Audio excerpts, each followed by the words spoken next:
Delay ಆಗ್ತದೆ ಅನ್ನುವಂಥ ಒಂದು ವಿಧಾನಸಭೆಯಲ್ಲಿ ಅದರ ಬಗ್ಗೆ ನಿಮ್ಮ ಅಭಿಪ್ರಾಯ ಮತ್ತು ಅದನ್ನು ಸರಿ ಮಾಡಲಿಕ್ಕೆ ಏನಾದರೂ ನಿಮ್ಮಲ್ಲಿ ಅದು ನಾನು ಆಲೋಚನೆ ಮಾಡ್ತಿದ್ದೇನೆ, ಅವಳು ಚರ್ಚೆ ಮಾಡ್ತೇನೆ ನಾನು. ಸರ್, ಇವಾಗ ನಿಮ್ಮ ನಿನ್ನೆ ಸದನದಲ್ಲಿ ಕರಾವಳಿ ಶಾಸಕರ ಮುಂದೆ ಸೌಹಾರ್ದತೆ ಪಾಠ ಮಾಡಿದ್ದಾರೆ. ಈ ಅದೇ ಶಾಸಕರು ದಿಗಂತ್ ಪ್ರಕರಣದಲ್ಲಿ ಕೊಟ್ಟಿರುವಂಥ ಹೇಳಿಕೆ ಇಲ್ಲಿ ಪ್ರತಿಭಟನೆ, ಇನ್ನೊಂದು ನಿಮ್ಮದೇ ಕ್ಷೇತ್ರ ಪುತ್ತೂರಿನಲ್ಲಿ ಚಕ್ರವರ್ತಿ ಸೂಲಿಬೆಲೆ ಕೊಟ್ಟಿರುವಂಥ ಹೇಳಿಕೆ, ಪಬ್ಲಿಕ್ ಒಪಿನಿಯನ್ ಏನಿದೆ ಅಂದರೆ ಇನ್ನೂ ಕೂಡ ಪ್ರಕರಣ ದಾಖಲಾಗಿದೆ. ಯಾಕಂದರೆ ಕರಾವಳಿ ಬಂದು ಪ್ರತಿರೋಧಕಾರಿ ಹೇಳಿಕೆಗಳನ್ನು ಕೊಡ್ತಾರೆ, ದೂರು ದಾಖಲಾಗಿದೆ. ಇದಕ್ಕೆ ನಿಮ್ಮ ಪ್ರತಿಕ್ರಿಯೆ? ನನ್ನ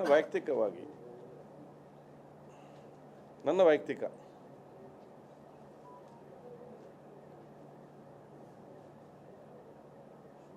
ಪ್ರಾಣಿಗಳು ಕಚ್ಚುತ್ತದೆ, ಅದಕ್ಕೆ ನೀವು ಪ್ರಾಣಿ ಕಚ್ಚಿದ್ರೆ ಆಗ್ತದೆ. ನಮ್ಮ ವಿಷಯ ಏನು?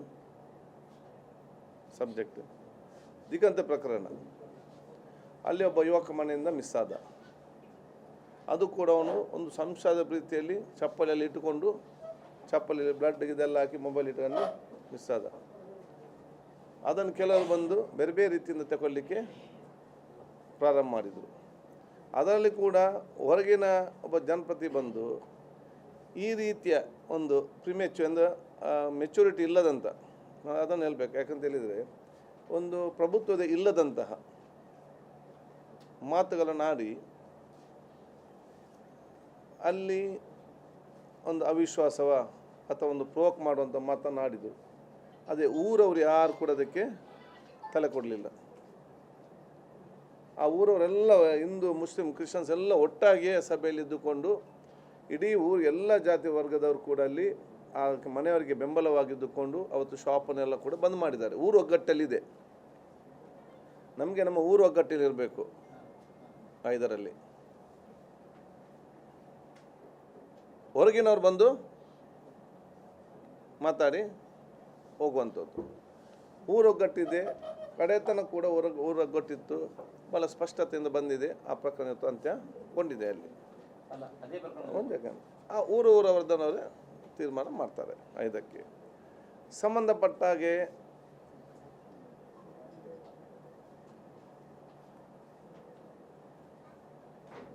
ವಿಚಾರವನ್ನು ಏನು ಮಾತಾಡಿದರೆ, ಯಾವ್ದು ಮಾತಾಡಿದರೆ, ಯಾವ ರೀತಿ ಅದು ನಾನು SP ಅವ್ರಿಗೆ ಹೇಳಿದ್ದೇನೆ. ಕಾನೂನು ಪ್ರಕಾರ ಯಾಕೆ ಅವ್ರಿಗೂ ಲೀಗಲ್ ಒಪಿನಿಯನ್ ತೆಗೊಳ್ತಾ ಇದ್ದಾರೆ.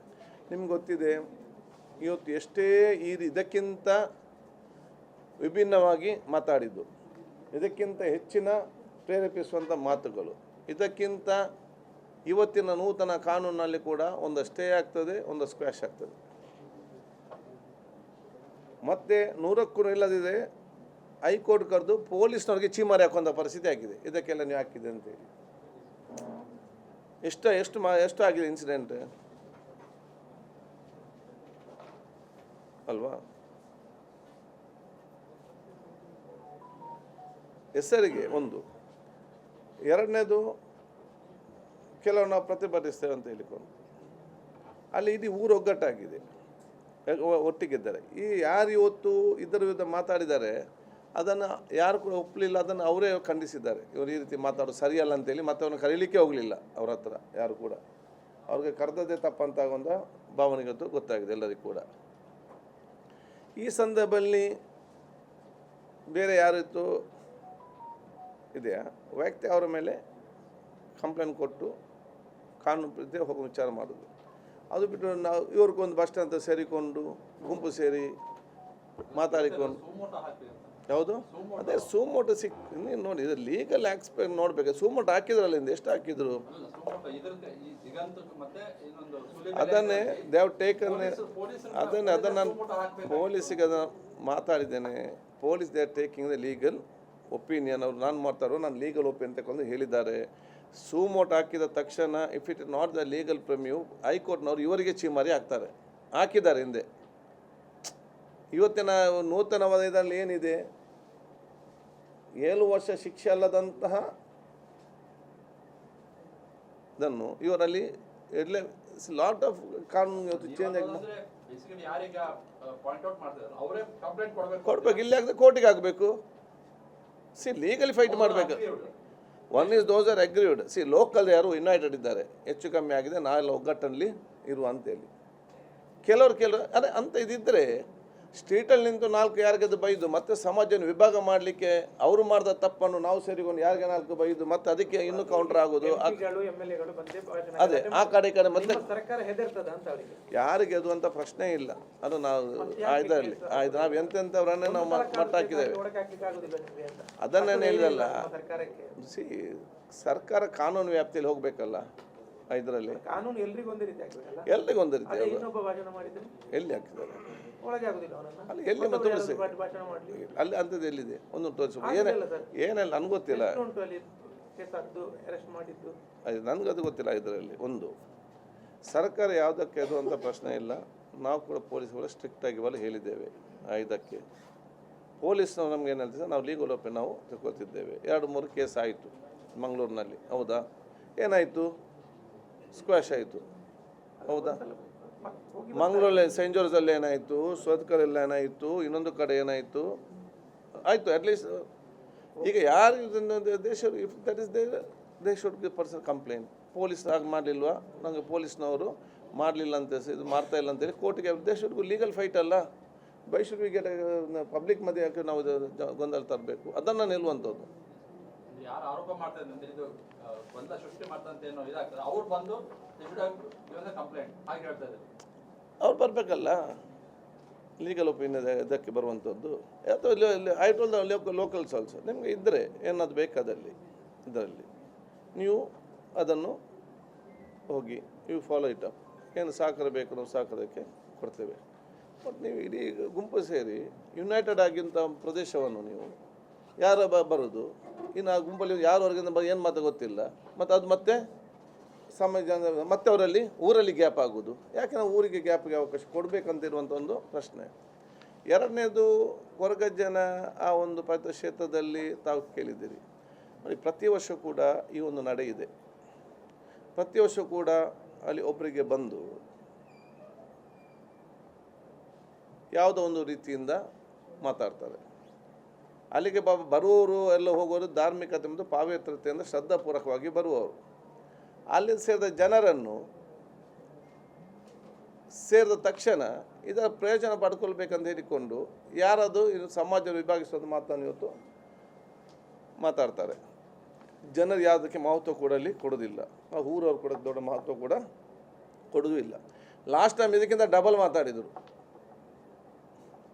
ಯಾಕೆಂದರೆ ಲಾಸ್ಟ್ ಟೈಮ್ ಅದು ಇಲೆಕ್ಷನ್ ಟೈಮ್.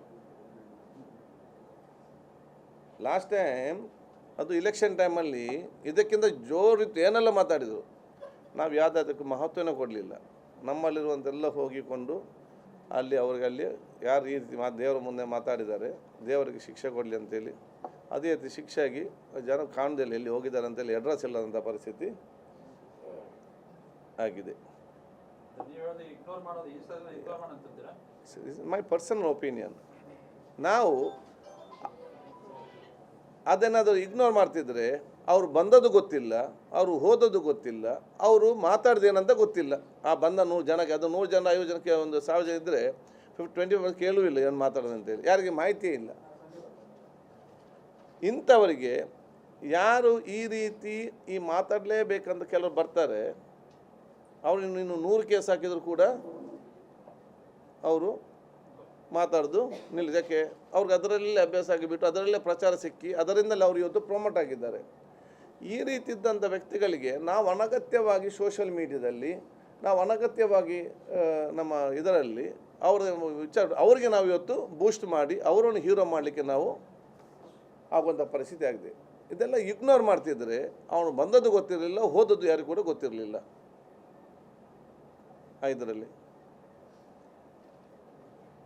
ಸೊ ನಾನು ಹೇಳುವಂಥದ್ದು ನನ್ನ ವೈಯಕ್ತಿಕವಾಗಿ ಇಂಥ ವಿಚಾರಗಳೆಲ್ಲ ನಾವು ಆನೆ ಹೋಗುವಾಗ ನಾಯಿಗಳು ಬೊಗಳ್ತಾರೆ ಅಂತ ಹೇಳಿಕೊಂಡು ಹಿಂದೆ ಹೋಗ್ಲಿಕ್ಕೆ ಆಗ್ತದ?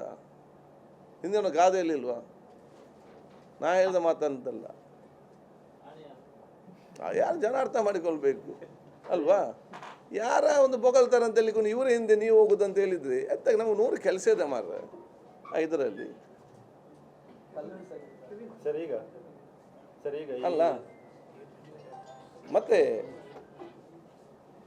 ಕೋಮುವಾದಿ ಶಕ್ತಿಗಳನ್ನು ದೋಷಿಸುವುದೇ ಜಾತ್ಯತೀತ ಅಲ್ಲ. ಕೋಮುವಾದಿ ಶಕ್ತಿಗಳು ಬೈದಾಗ ಅವ್ರಿಗೆ ಬೈಯುವುದು ಜಾತ್ಯತೀತ ಶಕ್ತಿ ಅಲ್ಲ. ನಾವು ಸಮಾಜವನ್ನು ಅವರು ಬೈದಂಥ ಸಂದರ್ಭದಲ್ಲಿ ಸಮಾಜವನ್ನು ಒಗ್ಗಟ್ಟುಗೊಳಿಸಿ ಎಲ್ಲ ವರ್ಗ ಪ್ರೀತಿ ವಿಶ್ವಾಸ ಒಗ್ಗಟ್ಟುಗೊಳಿಸಿ ಆ ಸೌಹಾರ್ದತೆ ಪ್ರೀತಿ ವಿಶ್ವಾಸ ಸಮಾಜ ಕಟ್ಟುವುದೇ ಜಾತ್ಯತೀತ. ಅವ್ರು ಬೈದ್ರಂತ ನಾವು ಬೈದಿರೋದು ಅಲ್ಲಿ ಸಮಸ್ಯೆ ಬಗೆಹರಿತದ? ಅವರು ಸಮಾಜ ವಿಭಾಗ ಮಾಡ್ತಾರೆ ಅಂತೇಳಿ ನಾವು ಕೂಡ ವಿಭಾಗ ಮಾಡ್ಲಿಕ್ಕೆ ಆಗ್ತದಾ? ಅವರು ಅದನ್ನು ಸಮಾಜ ವಿಭಾಗ ಮಾಡಲಿಕ್ಕೆ ಹೋಗುವಾಗ ನಾವು ಸಮಾಜವನ್ನು ಕಟ್ಟುವಂಥರಾಗಬೇಕು. ನಾವು ಎಲ್ಲರೂ ವಿಶ್ವಾಸ ತಗೊಂಡು ಹೋಗಿ ಅವರ ತಪ್ಪನ್ನು ಅರ್ಥ ಮಾಡಿಕೊಂಡು ನಾವು ಎಲ್ಲ ವರ್ಗದನ್ನು ಪ್ರೀತಿ ವಿಶ್ವಾಸ ನೋಡಿಕೊಂಡು ಅದನ್ನು ಕಟ್ಟುವಂಥ ದೊಡ್ಡ ಮಟ್ಟ ಶಕ್ತಿ ಆಗಬೇಕು. ಅದು ಒಬ್ಬರಿಂದ ಆಗುವಂಥದ್ದು, ಒಬ್ಬ MLA ಇಂದಲ್ಲ, ಒಬ್ಬ ನನ್ನಿಂದ ಇನ್ನೊಬ್ಬರು ಆಗುವ. ಪ್ರತಿಯೊಂದು ಊರಲ್ಲಿ ಕೂಡ ಪ್ರತಿಯೊಬ್ಬ ಯುವಕರು ಸಂಘ ಸಂಸ್ಥೆಯರು ಸಮಾಜ ಕಟ್ಟಲಿಕ್ಕೆ ಬೇಕಾದಾಗ ಮಾತ್ರ ಈ ಶಕ್ತಿಗಳು ದೂರ ನಿಲ್ಲುವಂಥ ಕೆಲಸ ಇವತ್ತು ಆಗ್ತದೆ. ಸರ್, ಈಗ ಈ ವಕ್ಫ್ ಮತ್ತು ಇಂಥದ್ದು ಹಲವು